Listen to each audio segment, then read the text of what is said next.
जो दिल्ली के मुख्यमंत्री अरविंद केजरीवाल जी को बुलाया जा रहा है, सीबीआई द्वारा पूछताछ के लिए बुलाया जा रहा है, ये क्यों बुलाया जा रहा है?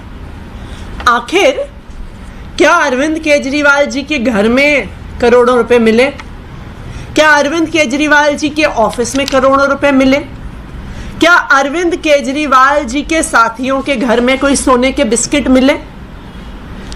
आज तक आम आदमी पार्टी के एक भी नेता, एक भी मंत्री, एक भी विधायक के खिलाफ 1 रुपए के भ्रष्टाचार का सबूत केंद्र सरकार की एक भी एजेंसी देश के सामने नहीं रख पाई है।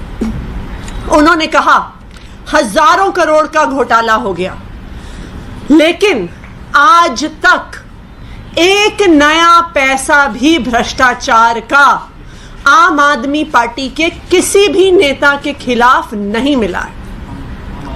तो फिर केंद्र सरकार की, नरेंद्र मोदी जी की जो ये जांच एजेंसियां हैं, ये अरविंद केजरीवाल को क्यों बुला रही हैं?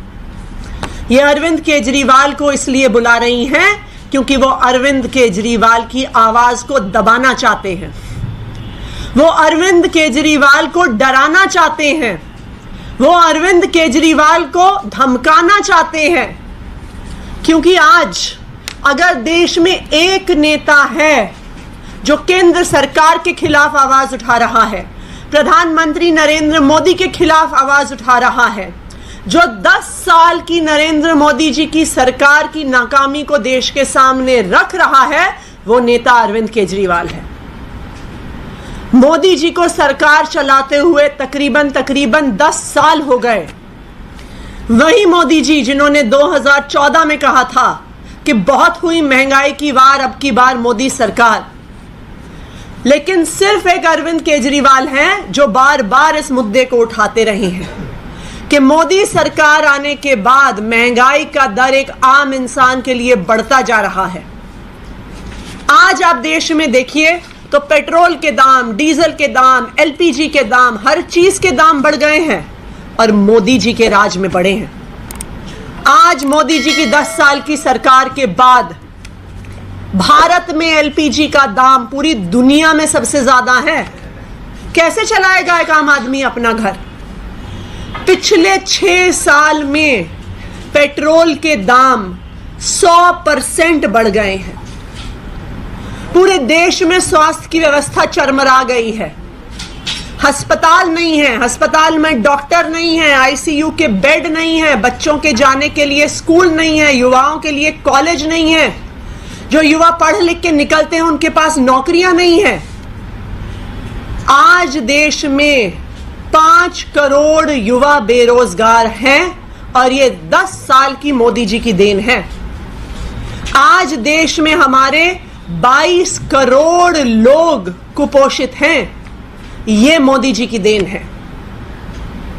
तो अगर देश की जनता गरीब होती जा रही है, महंगाई से मार खा रही है, अपना घर नहीं चला पा रही है, तो देश का पैसा जा कहां रहा है? और देश का पैसा कहां जा रहा है, इस पर सवाल उठाने वाला आज के दिन में एक ही आदमी है, अरविंद केजरीवाल, और एक ही पार्टी है, आम आदमी पार्टी, जो बार बार इस मुद्दे को उठा रही है कि जब देश की जनता गरीब हो रही है तो मोदी जी के दोस्त अमीर होते जा रहे हैं। मोदी जी के ही दोस्त हैं जो 2014 में जिनके पास 60,000 करोड़ का उनकी आमदनी, उनकी नेटवर्थ थी, और मोदी जी के प्रधानमंत्री बनने के बाद उनके खास दोस्तों की नेटवर्थ 11 लाख करोड़ हो जाती है। तो आज जब अरविंद केजरीवाल जी इस भ्रष्टाचार को उजागर करते हैं कि किस तरह से देश की जनता गरीब होती जा रही है और मोदी जी के दोस्तों का पैसा बढ़ता जा रहा है, तो मोदी जी अरविंद केजरीवाल को चुप कराना चाहते हैं। जब अरविंद केजरीवाल दिल्ली की विधानसभा के पटल पर मोदी जी के भ्रष्टाचार का परत दर परत खुलासा करते हैं, तो मोदी जी अरविंद केजरीवाल को चुप कराना चाहते हैं। जब अरविंद केजरीवाल ये पूछते हैं कि 6 शेल कंपनियों से जो मॉरिशस के एक ही पते पर हैं, से मोदी जी के दोस्तों की कंपनियों में जब काला धन आता है उस पर जांच क्यों नहीं होती, उस पर जेपीसी क्यों नहीं बैठती? इसलिए मोदी जी अरविंद केजरीवाल को धमकाना चाहते हैं। जब अरविंद केजरीवाल ये पूछते हैं कि क्यों देश के मिडिल क्लास का LIC का पैसा मोदी जी के आदेश पर मोदी जी की दोस्तों की कंपनियों में लगता है और उसके बाद LIC का 50,000 करोड़ रुपया 50 दिन में डूब जाता है, इसलिए मोदी जी अरविंद केजरीवाल को चुप कराना चाहते हैं।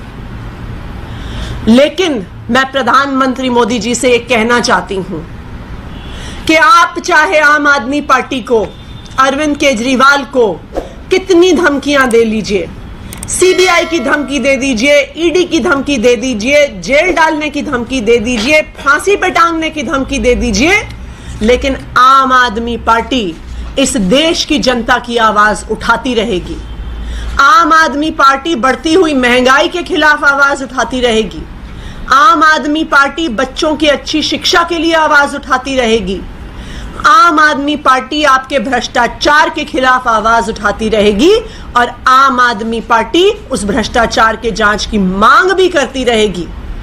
अगर प्रधानमंत्री नरेंद्र मोदी जी को यह लगता है कि वो CBI बुला के, ED द्वारा बुला के आम आदमी पार्टी और अरविंद केजरीवाल की आवाज को दबा सकते हैं, तो मैं मोदी जी को कहना चाहूंगी कि आम आदमी पार्टी डरने वाली नहीं है, आम आदमी पार्टी चुप होने वाली नहीं है। आप हमें जितनी धमकियां दोगे हम उतनी आवाज उठाएंगे और आपके भ्रष्टाचार को देश के सामने रखेंगे।